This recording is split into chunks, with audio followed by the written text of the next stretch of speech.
They called it justice, but in the hidden corners of medieval North Africa, justice didn't always wear a robe or carry a scroll. Sometimes it hissed, sometimes it had claws, and sometimes it came with a hunger so terrifying that even the executioners wouldn't watch.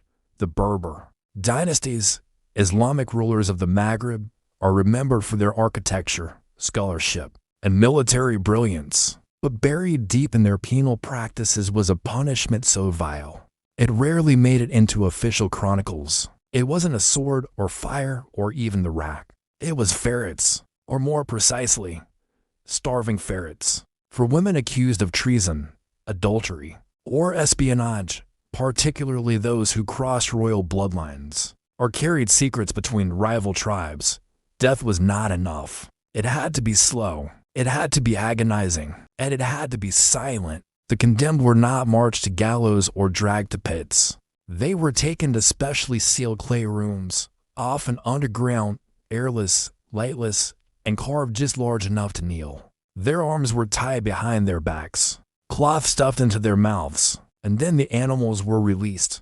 Ferrets, not the domesticated pets we know today, but their wild, muscular ancestors, driven to madness after days of starvation. Sometimes 3, sometimes 10, released into the same small cell. Once the clay door was sealed, there was no escape. No light. No voice. Just the scratching, sniffing, the sudden sting of fangs in the dark. What made the punishment especially horrific wasn't just the pain. It was how calculated it was. The ferrets, unable to escape, saw the prisoner not as a threat, but as food. They would go first for soft tissues, lips, eyes, genitals. Their sharp teeth were made for burrowing into small animals and on a human. They behaved the same way. Eyewitness notes recovered from 14th century Moroccan medical scrolls describe victims discovered with their faces partially eaten, their chests gouged open, and their thighs hollowed to bone. There was no ritual ending, no final prayer. Sometimes, if the screaming lasted too long, guards would pour warm milk at the edge of the cell to distract the animals, letting the person suffer longer. In some variations of the punishment, documented in Moorish Spanish conflict records, the ferrets were replaced with polecats, larger, even more aggressive, and capable of tearing through muscle in seconds. But how did such a punishment evolve? To understand that, we need to go back to the course of the Almoravids and the Almohads. These were deeply theological dynasties, blending Islamic law with local Berber customs. Betrayal, especially by women, wasn't just a sin. It was a cosmic crime. It wasn't enough to kill the body. One had to remove the person from memory, from dignity, from human form. And what better way than to let nature itself destroy them? Religious clerics justified the act as divine will. If an animal, untamed and blind, judged you unworthy, then clearly God had already done the same. Chronicles written in Fez during the 12th century describe one woman accused of poisoning a noble's son. Rather than trial, she was sealed with 7 ferrets and a water basin cellar. When her body was recovered, it was described as more hollow than a horn and softer than rotting fruit. This wasn't spectacle execution. There was no crowd, no executioner with a blade. It was private, silent, forgotten. Often the victim was declared missing, and families were left to guess their fate. Even more disturbing were the sexual dimensions. In many cases, the condemned were stripped before being locked in. The ferret's preference for softer, warmer body parts made the genitals a primary target. Some accounts, hidden in the footnotes of Andalusian legal records, mention women being found with their pelvic regions unrecognizable. One victim, a former concubine suspected of espionage, was documented to have bitten off her own tongue during the attack, perhaps to avoid screaming, perhaps as an act of resistance. But why ferrets? In Berber folklore, ferrets symbolize chaos and revenge. They were clever, fast, and known for slipping into homes to kill baby birds or small livestock. To the tribal imagination, they represented a curse, a force that could not be stopped once set loose. Using them for execution wasn't random. It was myth made flesh. Yet not all the records come from the Moors themselves. Some of the most vivid descriptions come from Christian chroniclers during the Reconquista, the wars to reclaim the Iberian Peninsula from Islamic rule. One such account, written by a Castilian scribe in 1238, tells of a woman named Halima, a noble from Valencia who was captured aiding enemy knights. Rather than execute her with sword or flame, the Moors punished her with a beast of teeth and tail. The chronicler writes that her bones were later found still wrapped in her own robes, but hollowed and etched like driftwood. There were rumors, of course, that this punishment wasn't limited to women. Some suggest male prisoners were given the same treatment, particularly eunuchs who broke court silence or young spies who failed in their missions. But most documentation points to its use against women as a tool of gendered horror, a way to punish both flesh and femininity. So what ended the ritual? Like many cruel practices, it faded with time, not because of moral awakening, but because of political collapse. As the Berber dynasties weakened and European powers grew stronger, the emphasis shifted from symbolic punishments to more formal execution methods. But even into the 15th century, references appear in traveler journals, especially among merchants who had witnessed the outskirts of punishment zones in Algiers and Marrakesh. One Dutch trader wrote of screams beneath the clay that made even the camels shy. Today, no physical evidence of the ferret punishment survives. The clay rooms are long buried, their entrance is lost, their victims unnamed. What remains are whispers, scattered phrases in old journals, dismissed lines in religious manuscripts, and the quiet horror of a punishment so unique. Even history tries to forget it. But in those whispers is truth. And that truth is this: some of history's most brutal tortures didn't involve fire or blade. They involve silence, teeth, and time. They involve sealing a human in a box and letting nature decide what was deserved. The tortures room brings these forgotten truths back to the surface. Because history doesn't always whisper. Sometimes it screams from behind clay walls, from the mouths of the innocent, and from the jaws of creatures that knew no mercy.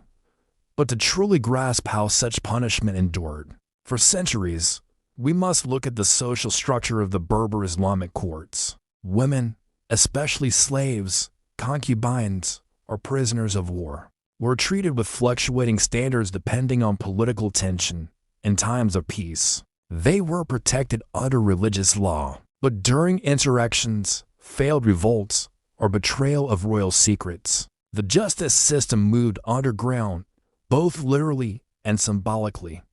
In secret courts, often held in desert encampments or tribal fortresses, trials took only minutes, and the verdict, if whispered to the guards, was followed by silence and removal.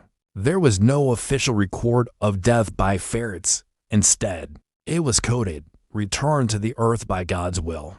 The few clerics or scribes who dared to record the actual punishment used veiled language. Phrases like "judged in the dark by those without tongues" or "taken by the crawling judgment" appear in some surviving texts from 12th and 13th century North Africa. These were metaphors, known to insiders as references to ferret executions. Interestingly, a few biological scrolls from Moorish physicians speak indirectly of the aftermath. One anonymous medical text from Cordoba mentions treating survivors of animal burrowing wounds. Rare, but real. This suggests that not every victim died immediately. Some endured the attack and were either rescued or left to die later from infection. The psychological torment, however, was just as severe. Survivors, if any, were marked permanently. One tale, passed orally through generations of Andalusian women, tells of a girl named Sophia, wrongly accused and thrown into a ferret cell. Miraculously, she lived, but her tongue had been chewed through. For the rest of her life, she never spoke, and when asked about her silence, her only answer was, "The beasts still speak inside me." Some argue that these stories are exaggerated, that ferrets couldn't kill an adult human. But we're not speaking of one ferret. In some cases, over a dozen were used, and when feral, starved, and confined with a blood-scented victim, They became pack hunters, fast, vicious, and precise. Why was this method preferred for spies and traitors?